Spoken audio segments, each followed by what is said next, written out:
Welcome, guys, back to my bedroom, of course. It is still negative 4 degrees, right as I make my videos typically. And I'm still out of propane. So, it's a little too cold to be doing frozen self help videos. I'm not Anna, and I'm not Elsa, and I'm not letting it go. That's for dang sure. If you're new here, I am the convicted Christian. I am 7 years clean and sober. I did almost 10 years in prison. I've now been off. I've been free and off parole for about 8 years or so, and it's all thanks to my belief in Jesus Christ. Which there's a lot of people that have been able to do what I did without having the need for a faith. I needed it. And so that's why, for me, that's how I got clean and sober. I make these videos to help those who are seeking help through experiences and through my own personal journey from being a common criminal, constantly getting in trouble, enjoying the feel when I did do something that I didn't get caught for, and becoming an actual community member, a citizen, someone that can actually go up to a police officer, shake his hand, and not worry about what's going to happen to me. And it took a long time. It took a long, hard journey to get to this point. But I wouldn't trade it for anything.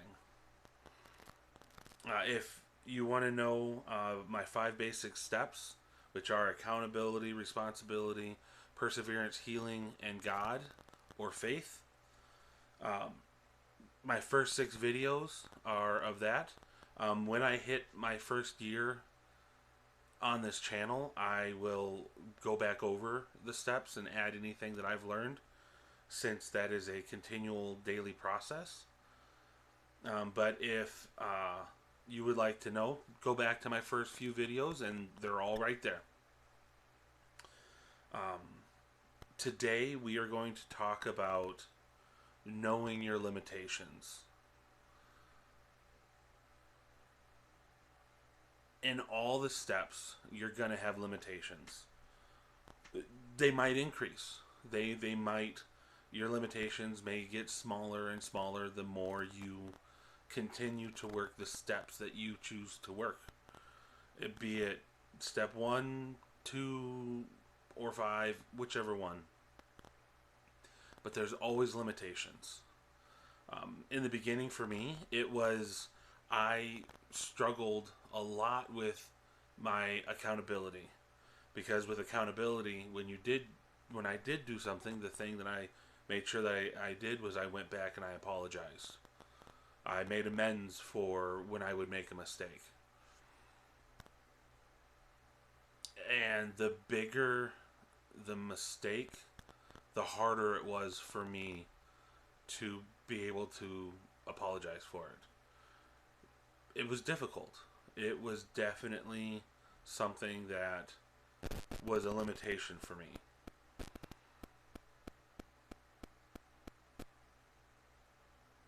For other people, it may be in their responsibility where they have their biggest limitations. They don't want to take on the responsibility, or they don't believe in themselves enough to trust how much responsibility that they can take on. Or they try to take on too much, and they fail. Which, failure is going to happen. Failure is a part of being human. But whenever you set yourself up for failure, you're going to be a lot more discouraged. I don't know if this is anyone else's experience, but I've heard it from other people. Something that I did was, when I did set myself up for failure, I couldn't see it.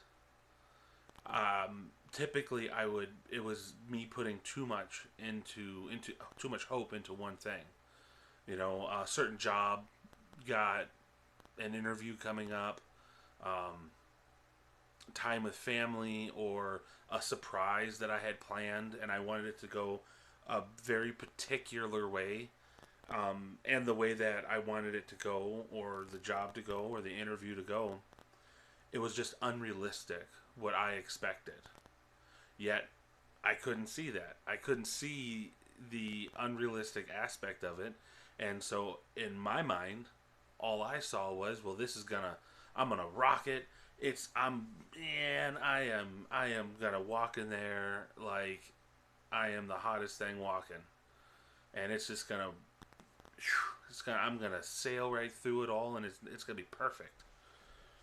Well, because I couldn't see it when it inevitably failed, it brought me down lower than any other situation. So setting yourself for failure actually can set you up for more heartache and more pain in the long run. But no matter where you are, you're going to have limitations. For some people it's faith, for some people it's healing. If you don't think you have anything to heal from, yet you keep making mistakes, that's a limitation.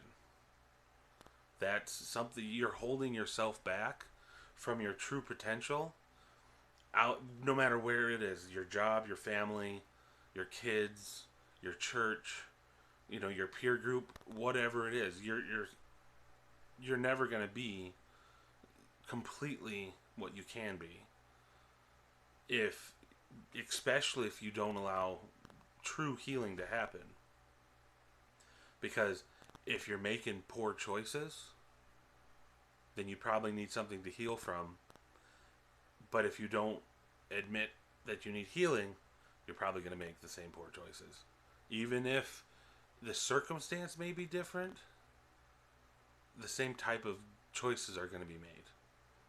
So you got to learn your limitations. For me, the way that I would mitigate my limitations and make it a lot easier to overcome them, and I was able to take on bigger accountability, I was able to take on more responsibility, was I would play it through my mind. I mean, I don't know about you guys. I'm an extrovert.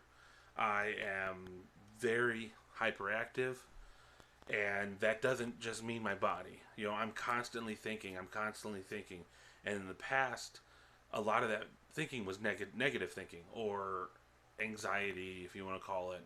Well, what are those people thinking about me? Or, well, I can't let them hurt me, so I'm going to make sure that I hurt them enough that they'd leave me. Or any other scenario you can think of. What truly helped is changing that into planning. Instead of thinking about a future that may never ever happen, I would plan the future that I would want, knowing that it may not happen, but if I work towards it, hopefully eventually it would. So like if I had to apologize for I had to make an amendment, or an amends, not amendment, an amends for something that I did. I struggled with it, so I wouldn't be able to say sorry right away. Not a true, from the heart apology. I couldn't do it because it would send me into these spirals, and then it never came out. So what I would do is I would tell the person, I need to talk to you, but I need some time to arrange my thoughts so I can talk to you properly. And I would set up what I would say in my mind. I would make a speech, if you would. All my videos are off the cuff. Nothing's written down. The only thing that I ever wrote down were my 5 steps. Just because I had written a speech because eventually I would like to turn that into some type of ministry or motivational speaking, something along those lines, where I can have even more impact, more direct person to person impact. But everything is off the cuff. So for me, I can typically make, cliff notes. I can make cliff notes of what I want to say, and that'll put me in the right direction. But so that's what I would do, is I would plan how I would apologize. And I would plan, how do I do this in a way that is heartfelt, that is sincere, and shows that I understand the gravity of the situation. With responsibility, same thing. I would plan how I need to be responsible in my mind. I would use that, overactive thinking, that overactive self-talk, and instead of letting it turn negative, I would put it towards constructive use. Because if I didn't, it all went. I never would take on the responsibility, or I would never start what needs to be responsible in my life. And so, you got to find what works for you. That's what worked for me. Is I would loosely plan it. And if you're an overthinker like me, give it a try. You never know, if that could help or not help. But I know it gave me a sense of ease, a sense of calmness, because I didn't have to overly think on the spot. I already kind of had an idea of where I wanted to take it, an idea of where I wanted to end it. Give it a shot, Stop letting your mind take over in a negative direction. Nothing else is in control of your mind. Yes, you may have feelings that you do not like. You may have feelings that do not make it easy to take on responsibility, go through healing, persevering, whatever.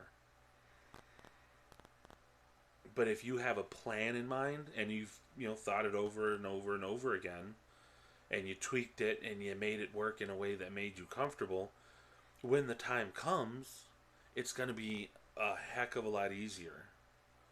And every time you do that, you get a little bit more realistic. You get a little bit better at it.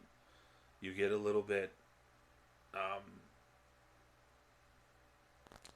sincere with it. It all started with my stepfather. Me and him butted. I mean, when I say butted head, that is the understatement of my life. But we definitely butted heads. I really struggled with his authority in my life. And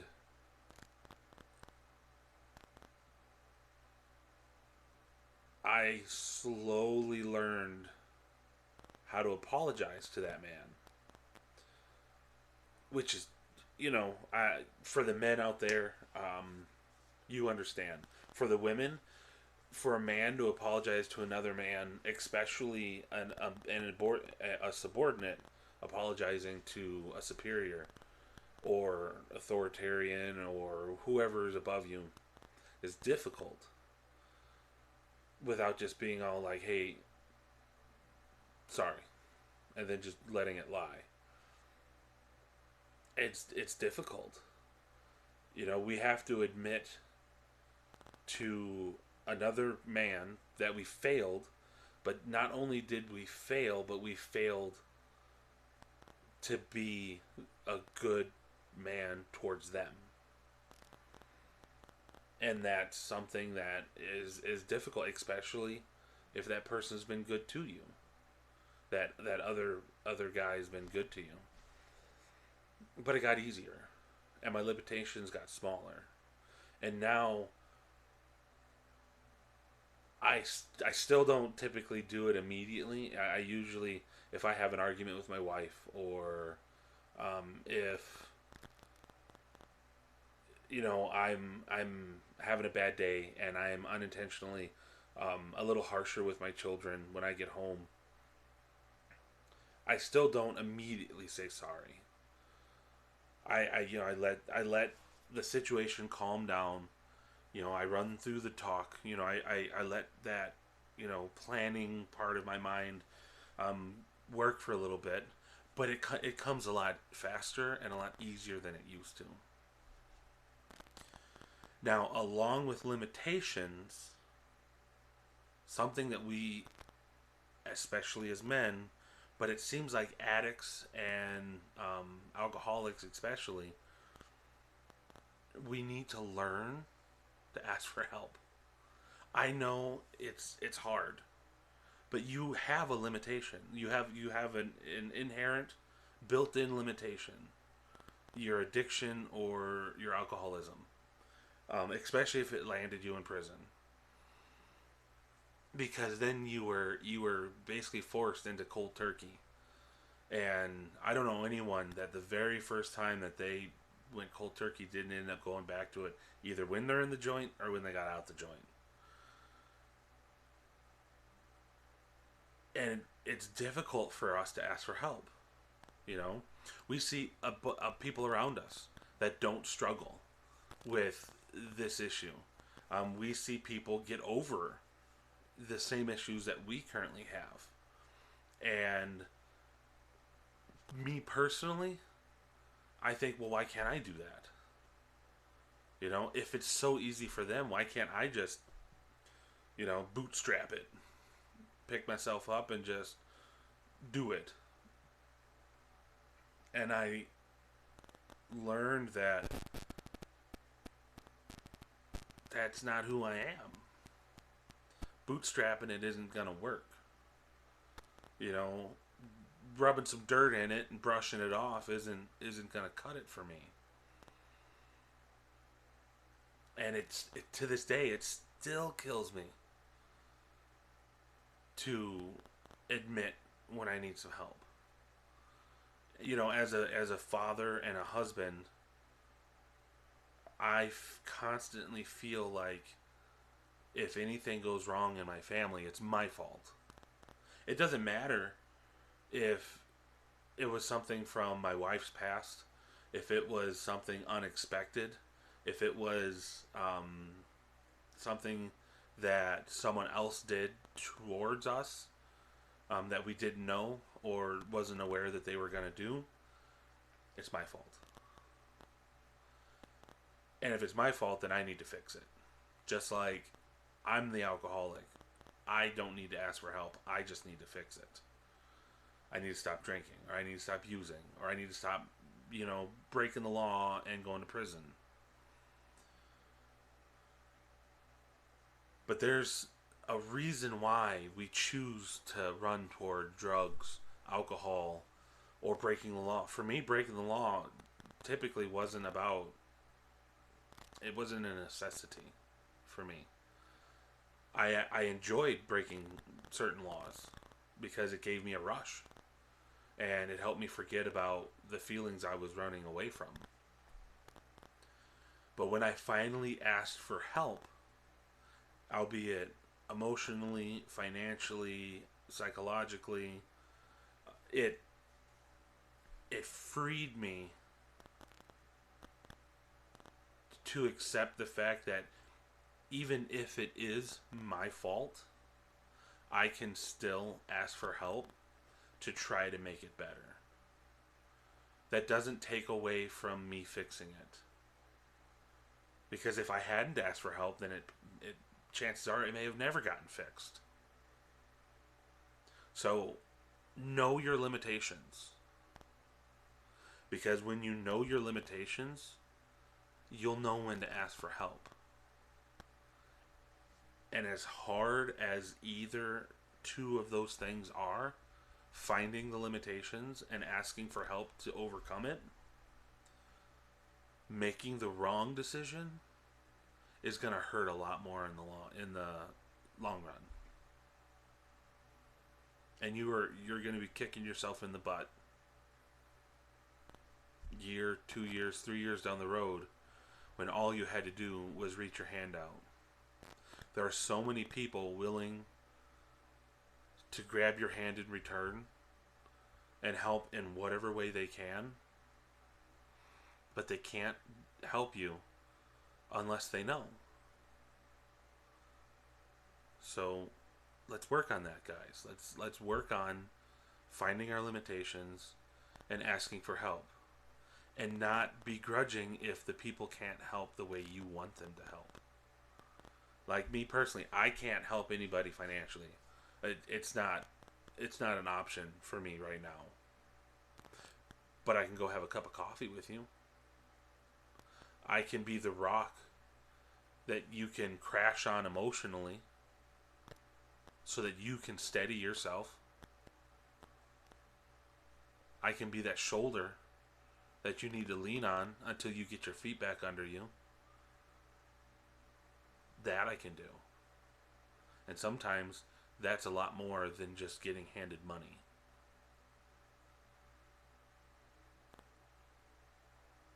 Something to think about, guys. Ask for help. Accept what help you are given. And learn. Well, that's going to be it for this video. I'm hoping to Friday night's a little warmer so I can make my video back out and in the garage, get back out there. I've been kind of restless. I've been workshop sick because it's just too cold to work out there. I hope that all the returning members enjoyed this video. I'm so glad we're up to 18 subscribers. 18 people enjoy my videos enough to watch, and hopefully they get something out of it, and that is amazing.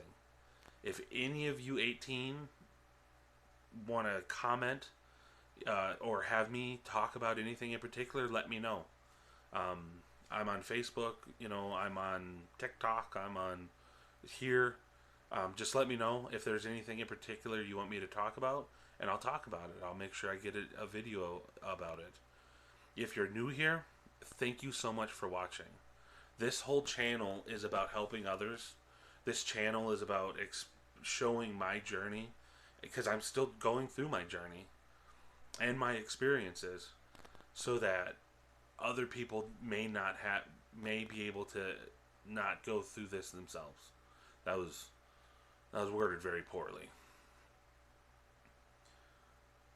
I appreciate everyone coming and watching this video. And always remember, if we're going to change the world, we need to learn our limitations, we need to ask for help, and we need to change ourselves.